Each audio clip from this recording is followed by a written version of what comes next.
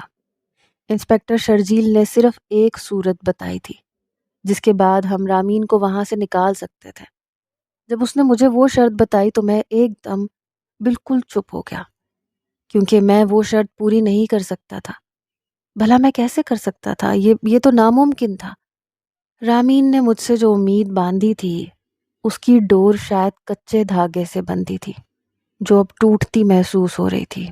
مہوش میرے ساتھ صوفے پہ بیٹھ گئی۔ وہ مجھ سے زیادہ پریشان لگ رہی تھی کیونکہ اس کا رامین کے ساتھ بہت گہرا تعلق تھا۔ کہنے لگی کیا کوئی بھی صورتحال نہیں ہے جس سے ہم اس کو واپس لا سکتے ہوں؟ میں پہلے اسے غور سے دیکھتا رہا، پھر کہا کہ بس ایک صورت ہے اسے واپس لانے کی، اور وہ ایک دم سے حیرت کے جھٹکے کے ساتھ اٹھی۔ کہنے لگی پھر ابھی تک بیٹھے کیوں ہو؟ کچھ بھی کر کے اسے واپس لے کے آؤ۔ میں بھی اس کے ساتھ ہی کھڑا ہو گیا، اسے دونوں کندھوں سے تھام کر اپنے قریب کیا، اور جب اسے وہ صورت بتائی جو شرجیل نے مجھے بتائی تھی تو وہ ایک دم صوفے پر ڈھہ سی گئی۔ میں جانتا تھا وہ کسی صورت اس بات کے لیے راضی نہیں ہوگی، اس لیے میں بھی اس کے ساتھ بیٹھ گیا اور اپنا سر ہاتھوں میں تھام لیا۔ اچانک اس نے میرے کندھے پہ ہاتھ رکھا۔ کہنے لگی یہ کام اتنا بھی مشکل نہیں ہے جتنا تم سوچ رہے ہو۔ اور میں نے ایک جھٹکے سے اسے دیکھا، جیسے اس کے منہ سے یہ بات سن کے مجھے یقین نہ آیا ہو۔ میں نے کہا تم ایسا کیسے کہہ سکتی ہو؟ میں ایسا کیسے کر سکتا ہوں؟ کہنے لگی اس وقت رامین کی آزادی اور زندگی سے زیادہ کچھ بھی اہم نہیں ہے، اور جب میں تمہیں اس بات کی اجازت دیتی ہوں تو تمہیں کیا اعتراض ہے؟ میں نے کہا کیا واقعی تمہیں اعتراض نہیں؟ یا تم آنے والے وقت میں اس چیز سے ہرٹ نہیں ہوگی؟ کیونکہ دنیا کی کوئی بھی بیوی شوہر کو خود سے اس بات کی اجازت نہیں دیتی۔ وہ مسکرا دی۔ کہنے لگی میرے لیے رامین کی زندگی اس بات سے زیادہ اہم ہے، اور میں واقعی لاجواب ہو گیا۔ اگلے روز میں رامین کے نکاح سے پہلے اپنے چند دوستوں اور پولیس اہلکاروں کے ہمراہ اس کے گھر پہنچ گیا۔ اس کے گھر والے حیرانی سے مجھے دیکھ رہے تھے۔ اس کی ماں کا رو رو کے برا حال تھا۔ وہ مجھے دیکھتے ساتھ ہی میرے قریب بھاگی آئی، ہاتھ جوڑ کے منتیں کرنے لگی کہ میری بیٹی کو بچا لو، یہ لوگ میری کوئی بات نہیں سن رہے۔ میں نے ان کے کندھے پر ہاتھ رکھا اور کہا کہ اب رامین کو اس علاقے کا کوئی بھی قانون میرے ساتھ جانے سے روک نہیں سکتا۔ میں نے یہ بات اتنے وثوق سے کہی کہ رامین کا باپ اور بھائی بھی متوجہ ہو گئے۔ اس سے پہلے کہ وہ کوئی سوال کرتے میں نے ایک کاغذ فضا میں لہرایا اور کہا کہ رامین میری بیوی ہے اور میں اس کا شوہر ہوں۔ قانونی طور پر کوئی بھی مجھے اپنی بیوی کو لے جانے سے روک نہیں سکتا۔ سب کے چہرے اس قدر لٹھے کی مانند سفید پڑ گئے جیسے ان کے جسم سے خون نچڑ چکا ہو۔ میں مزید وقت ضائع نہیں کرنا چاہتا تھا، اسی لیے اپنے ساتھ موجود پولیس اہلکاروں کو اشارہ کیا۔ لیڈی پولیس انسپکٹر کمرے میں گئی، رامین کو جلدی سے باہر نکال کے لے آئی۔ وہ بھی حواس باختہ سی تھی، رو رو کے اس کی آنکھیں سوج چکی تھیں۔ میں نے اسے آنکھ سے اشارہ کیا۔ اچانک اس کا بھائی اس پہ جھپٹا، مگر پولیس کے اہلکاروں نے اسے پرے دھکیلا۔ گھر میں اس وقت چونکہ رامین کے گھر والوں کے علاوہ کوئی نہیں تھا، اس لیے ہم جلد از جلد یہاں سے نکلنا چاہتے تھے۔ وہ لوگ اس قدر حواس باختہ ہو چکے تھے کہ میرے ہاتھ میں موجود اس کاغذ کی کوئی تفصیل نہ پوچھی۔ میں یہی تو چاہتا تھا۔ سب کچھ آنن فانن ہوا۔ میں نے صرف رامین کی زندگی کے لیے اتنا بڑا جھوٹ بولا تھا کہ وہ میری بیوی ہے، اور انہیں نقلی نکاح نامہ دکھایا تھا کیونکہ میں ایک وکیل تھا اور میرے لیے یہ کچھ مشکل نہیں تھا۔ اس سے پہلے کہ وہ لوگ ثبوت مانگتے، کیونکہ مجھے یقین تھا وہ لوگ ہمارے پیچھے ضرور آئیں گے، اس سے پہلے میں رامین سے سچ مچ کا نکاح کر چکا ہوں گا۔ ہم نکاح خواہ کو پہلے ہی بلا چکے تھے اور اس طرح سے میرا رامین کے ساتھ نکاح ہو گیا اور وہ میری بیوی بن گئی۔ اسے میں ہمیشہ اپنی چھوٹی بہن سمجھتا تھا۔ اسے اپنی بیوی کے روپ میں تسلیم کرنا میرے لیے بہت ہی زیادہ مشکل تھا، مگر مہاوش نے میری اس مشکل کو آسان کیا تھا، کیونکہ اسے بھی رامین کی زندگی بچانے کی فکر تھی۔ رامین کو تو جیسے یقین ہی نہیں آ رہا تھا۔ وہ بار بار مہوش کو دیکھ رہی تھی، پوچھ رہی تھی کہ آپ نے ایسا کیوں کیا، اور مہوش اسے تسلی دے رہی تھی کہ یہ صرف ایک کاغذی رشتہ ہوگا، جب حالات کچھ بہتر ہو جائیں گے تو میں تمہارے لیے اچھا سا لڑکا تلاش کر کے تمہارا رشتہ اس کے ساتھ طے کر دوں گی۔ یہی مہوش کی پلاننگ تھی، جس سے رامین مطمئن ہو گئی۔ اب دنیا کی کوئی بھی طاقت یا ان لوگوں کا کوئی بھی قانون یا جرگہ رامین کو مجھ سے چھین نہیں سکتا تھا۔ اور ایسے ہی ہوا۔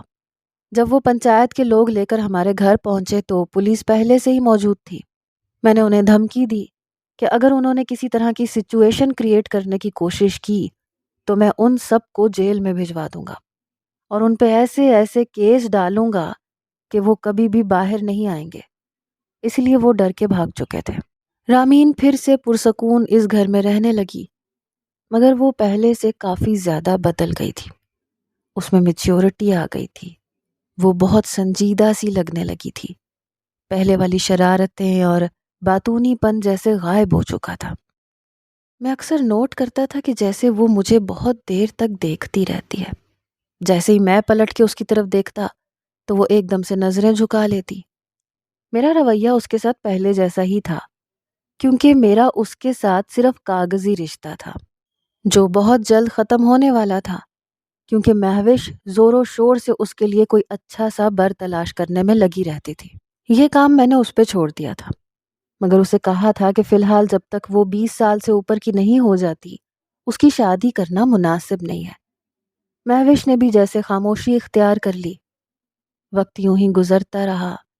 اللہ نے مہوش کو اور مجھے ایک بیٹی سے نوازا۔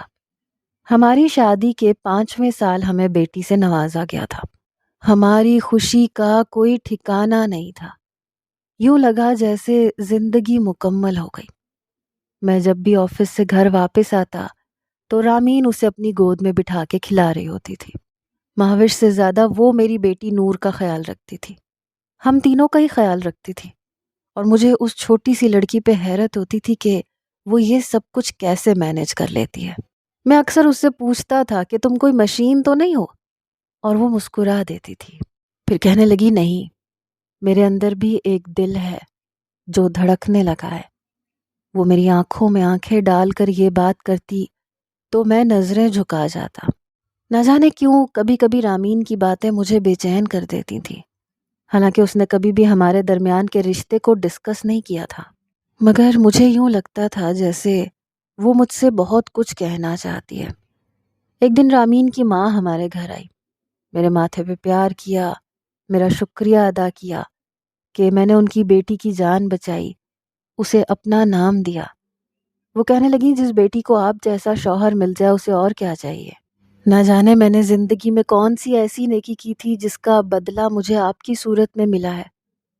میں ان کی بات سن کے حیران ہوا تھا، کیونکہ ہمارے درمیان تو میاں بیوی والا کوئی تعلق نہیں تھا۔ پھر وہ ایسی باتیں کیوں کر رہی تھی؟ اس سے پہلے کہ میں کوئی وضاحت کرتا، رامین بھاگی چلی آئی، اپنی ماں سے کہنے لگی کہ راشد صاحب کا وقت بہت قیمتی ہے، آپ کیوں ان کا سر کھائے جا رہی ہیں؟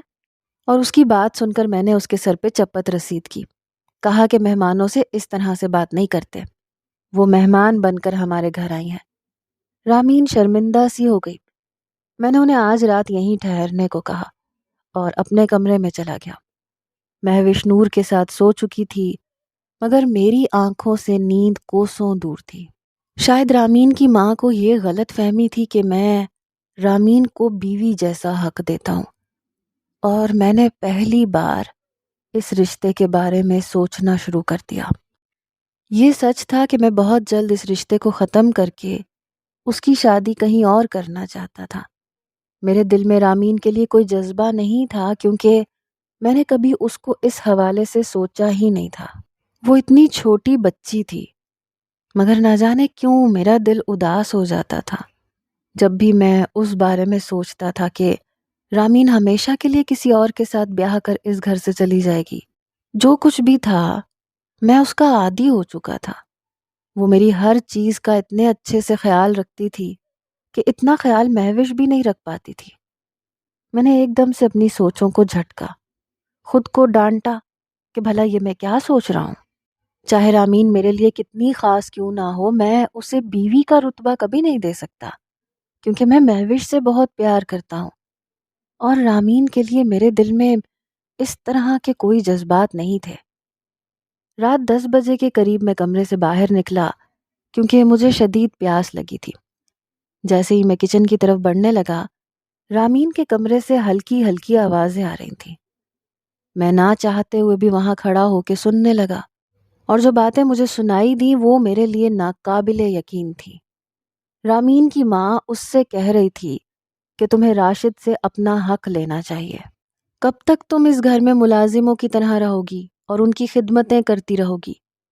یہ سچ ہے کہ اس نے ہم پہ بہت بڑا احسان کیا ہے، مگر وہ تم سے شادی کر کے یوں تم سے غافل نہیں ہو سکتا، یا تو پھر یہ شادی ہی نہ کرتا۔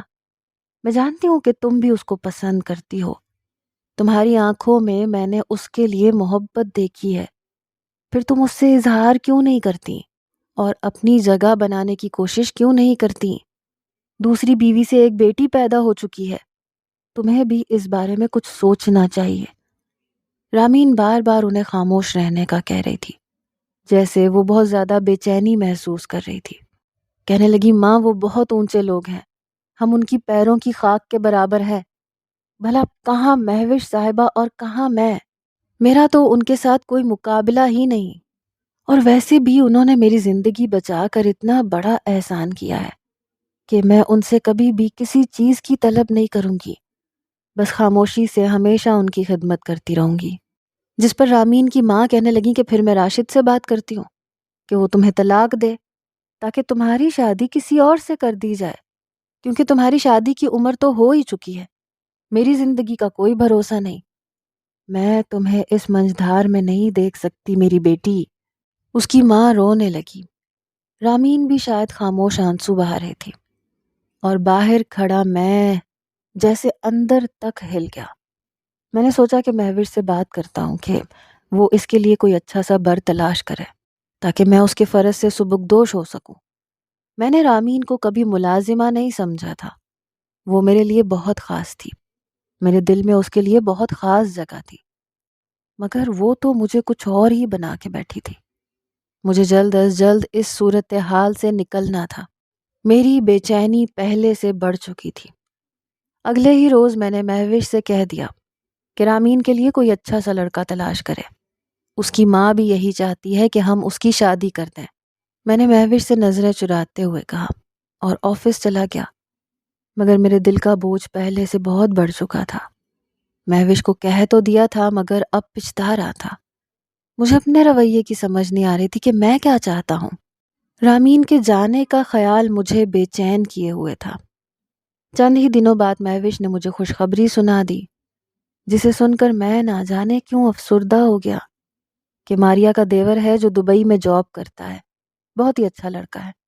جب میں نے اسے رامین کی تصویر دکھائی تو اس نے فوراً سے پہلے اسے پسند کر لیا، اور وہ لوگ بہت جلد رامین کے لیے آ رہے ہیں۔ میں نے بھی خوشی کا اظہار کیا کہ یہ تو بہت اچھی بات ہے۔ جب میں کمرے میں جانے لگا تو وہ کہنے لگی کہ اب رامین کو اس کاغذی رشتے سے آزاد کرنے کا وقت ہو گیا ہے، کیونکہ اب ہمیں کوئی خطرہ نہیں ہے۔ اور میں مہوش کی بات سن کر جیسے اندر سے خالی ہو گیا۔ میں نے کہا، ہاں کیوں نہیں، میں کل ہی رامین سے پیپر سائن کروا لیتا ہوں۔ مگر میرا دل یوں تھا جیسے بہت ہی زیادہ زخمی ہو چکا ہو۔ مجھے خود سمجھ نہیں آ رہی تھی کہ یہ ہو کیا رہا ہے۔ رامین اس وقت کچن میں کھڑی تھی، شاید ہماری باتیں سن چکی تھی۔ میرے پیچھے مہوش بھی آ گئی، کہنے لگی یہ ماریا کی کال آئی ہے، وہ مجھے بلا رہی ہے، شاید اسے کوئی ارجنٹ کام ہے، ویسے بھی میں وہاں بیٹھ کے تسلی سے بات کر سکوں گی۔ میں نے مہوش سے کہا کہ ہاں کیوں نہیں، تم چلی جاؤ۔ وہ نور کو لے کے چلی گئی۔ میں بالکنی میں کھڑا سگریٹ پہ سگریٹ پیے جا رہا تھا۔ جب میں بہت زیادہ بے چین ہوتا تھا تو سگریٹ پیتا تھا۔ اچانک مجھے اپنے پیچھے کسی کی آہٹ سنائی دی۔ میں نے چونک کے پلٹ کے دیکھا تو رامین سر جھکائے کھڑی تھی۔ میں نے کہا کیا بات ہے، ادھر آؤ۔ میں نے اسے پیار سے اپنے پاس بلایا۔ اس نے چہرہ اٹھایا تو وہ آنسوؤں سے تر تھا۔ میں ایک دم بالکل ساکت رہ گیا۔ میں نے کہا تم رو کیوں رہی ہو؟ کیا تمہیں کسی نے کچھ کہا ہے؟ کہنے لگی آپ مجھ سے اپنی جان چھڑوانا چاہتے ہو نا؟ آپ چاہتے ہیں کہ میں آپ کے گھر سے جلد از جلد چلی جاؤں ہمیشہ کے لیے۔ کیا میں نے آپ کو تکلیف دی ہے؟ کیا میرا وجود آپ کو کھٹکنے لگا ہے؟ ایک دم سے اس نے میرا ہاتھ تھام لیا اور ٹھیک اپنے دل کے مقام پہ رکھا۔ میں جتنا بھی حیران ہوتا اتنا کم تھا۔ کہنے لگی یہاں کچھ محسوس ہو رہا ہے آپ کو؟ یہاں پہ ایک دل ہے جو دھڑکتا بھی ہے اور ٹوٹ بھی جاتا ہے، اور یہ آج بری طرح سے ٹوٹ گیا ہے۔ کیا آپ کو لگتا ہے ٹوٹا ہوا دل کسی بھی طرح کی خوشی کو جذب کر لیتا ہے؟ رات ہونے سے پہلے آپ کا چہرہ دیکھ کے سوتی ہوں تو مجھے سکون کی نیند آتی ہے۔ میں نے کبھی بھی اپنی زندگی میں آپ کو نفی کر کے نہیں دیکھا، کیونکہ میری زندگی میں کچھ بھی نہیں بچتا۔ میں نے آپ سے کبھی حق نہیں مانگا، نہ ہی مانگوں گی، مگر صرف ایک التجا ہے کہ مجھے خود سے دور مت کریں۔ میں وعدہ کرتی ہوں میں آپ کو کبھی تنگ نہیں کروں گی، پلیز۔ میں نے اسے دونوں کندھوں سے پکڑ کے اٹھایا اور کہا کہ رامین، میری آنکھوں میں دیکھو، تم ابھی صرف 18 سال کی ہو۔ تم جانتی ہو میری ایک بیوی ہے، میری ایک بیٹی ہے، اور میں اپنی زندگی میں خوش ہوں۔ میں چاہتا ہوں کہ تمہاری بھی ایسی ہی فیملی بنے جس میں کوئی بٹوارا نہ ہو۔ میں نے کبھی تمہیں اس نظر سے نہیں دیکھا اور نہ ہی اس بات کی اجازت دوں گا کہ تم ساری زندگی میرے نام پہ بیٹھی رہو۔ میں تم سے کل پیپر سائن کرواؤں گا اور پھر جلد از جلد تمہاری شادی کروں گا، اور مجھ سے وعدہ کرو تم نے جو آج مجھ سے بات کی اب کبھی خود سے بھی نہیں کرو گی۔ میں جانتا ہوں یہ محبت نہیں ہے بلکہ احسان مندی ہے جس کی وجہ سے تم مجھ سے متاثر ہو چکی ہو، مگر جب نوریز تمہاری زندگی میں آئے گا تو سب کچھ اچھا ہو جائے گا۔ اب جاؤ اور جا کے سو جاؤ اور بھول جاؤ کہ تم نے کبھی مجھ سے ایسی کوئی بات کی تھی۔ یہ کہہ کے میں نے منہ دوسری طرف پھیر لیا۔ وہ وہاں سے چلی گئی۔ شاید میری ذات کا کوئی حصہ اپنے ساتھ لے کے چلی گئی، اور شاید مجھے اب اس حصے کے بغیر ہی جینا تھا۔ ہم اکثر ہی کسی غلط انسان سے محبت کر بیٹھتے ہیں، مگر جب اسے اپنی زندگی میں صحیح انسان ملے گا تو وہ اپنی ساری محبتیں اس کے سپرد کر دے گی۔ میں اداسی سے سوچنے لگا اور سگریٹ کا دھواں میری آنکھوں میں چبھ کر انہیں نم کر گیا۔ اگلے روز میں نے پیپرز اس کے سامنے رکھ دیے اور اس کی آنکھوں میں آنکھیں ڈال کر کہا کہ تمہیں ان پیپرز پہ سائن کر کے ہمیشہ کے لیے اپنے دل کو اس قید سے نکالنا ہے جس میں یہ مبتلا ہو چکا ہے۔ وہ کچھ لمحے میری آنکھوں میں آنکھیں ڈال کے دیکھتی رہی۔ کہنے لگی میں ان پہ سائن کر دیتی ہوں اور شاید آپ کی بات مان بھی لوں، مگر بس ایک بات کا جواب چاہیے مجھے۔ کیا آپ نے کبھی ایک لمحے کے لیے بھی میرے بارے میں نہیں سوچا؟ میرا دل اندر اتنی زور سے دھڑکا جیسے سینہ پھلانگ کے باہر آ جائے گا۔ اس ایک سوال کا جواب میری زندگی کو بہت پیچیدہ بنا سکتا تھا، اور شاید رامین کی بھی۔ اس لیے میں اس کمزور لمحے کی قید میں نہیں آنا چاہتا تھا۔ میں نے کہا نہیں، کبھی بھی نہیں۔ اب تسلی ہو گئی نا؟